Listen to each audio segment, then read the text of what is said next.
Hello. Hey, just wanted to check in with you real quick. So I did put out another video earlier today. By the way, I'm dressed up because I had a job interview today for neurosurgery.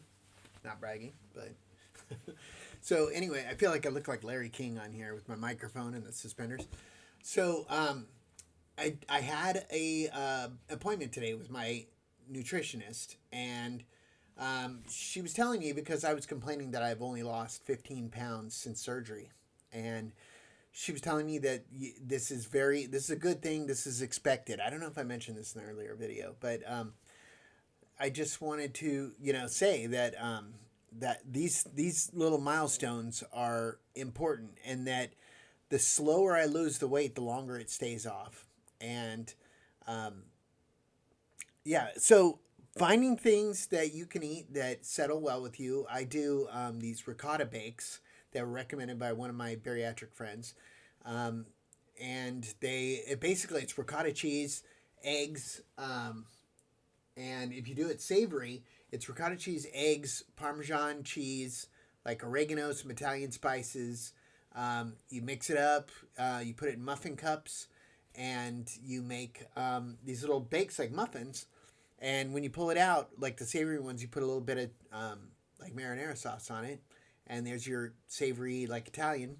I prefer to do mine sweet. So what I do is I do ricotta cheese, eggs, a little bit of sugar-free cheesecake pudding, and I add cinnamon and a little bit of Torani sugar-free caramel syrup.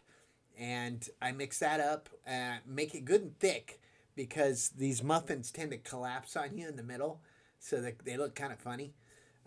Almost like donuts, they collapse so much in the middle. But I use this is like a big thing. Okay, so I've been using paper muffin cups. These things are, excuse me, very wet, and so that makes it a mess. It's hard to get off. It sticks to the paper muffin cups. It's terrible. So I bought these on Amazon, silicone muffin cups, and you just pull it aside and the muffin comes right out. So these things were like a really good purchase. It was like $6 on Amazon, but it makes it so much easier to get these things out.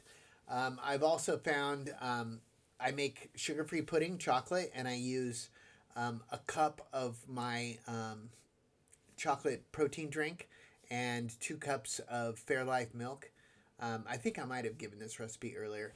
So also I wanted to add, I bought this book right here, and it sucks. It's the everything I've tried in there either tastes terrible or my stomach does not like. I don't know who wrote it. I think it was somebody that did not have bariatric surgery, and they were just trying to capitalize on a niche market. But it's it's no good. The things in there. So I just try a little bit here and there and see what works and see what doesn't. Fish works well with me, cooked and sushi. What else have I done? I just made myself some scrambled eggs, and I put a little mozzarella in it, and it was really good. A little salt and pepper. Try not to use too much butter when you cook it, but you got to use something so it doesn't stick in the pan, and I don't like the chemicals. But I use a little bit of butter, and that settles really well with me too. I may have said this in earlier videos too. The hardest thing for me is the not drinking water, or like being really thirsty, drinking, and then being like, oh, I'm hungry, I need to eat something, and then you go, oh crud, I just drank something like 10 minutes ago. I have to wait 20 minutes before I can eat. So that part gets frustrating, and you find that when somebody tells you you can't drink, suddenly you're thirsty. It's a weird phenomenon. But like going to restaurants has not been entirely easy. For one, they push drinks on you as soon as you walk in the door.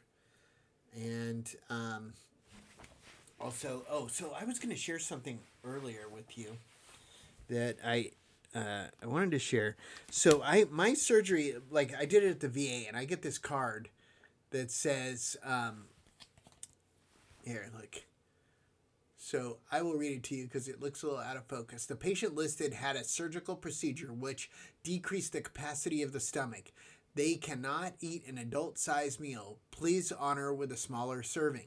So I haven't used this yet to get like a children's meal or whatever because I'm still not eating that much enough. I really just kind of share it with my wife or get a bowl of soup for myself.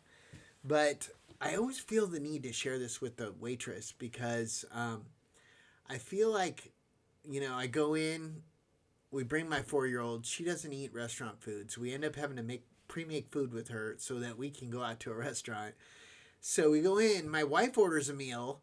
I don't get a drink. I don't get a meal. My daughter doesn't get a meal, and it's like I've just tied up a 3-top table with one meal. And so I feel really bad about that. So I tend to share that with the waitress. And most of them are pretty understanding. But I do find myself taking the bill at the end and adding in the cost if I had gotten a meal and doing a tip based on that instead of just tipping based on the one meal my wife had. They didn't ask for me to not eat, and they're trying to make a living too. Yeah, so that's it. All right, I'm gonna let you go. Thank you. I will keep you updated. Peace out.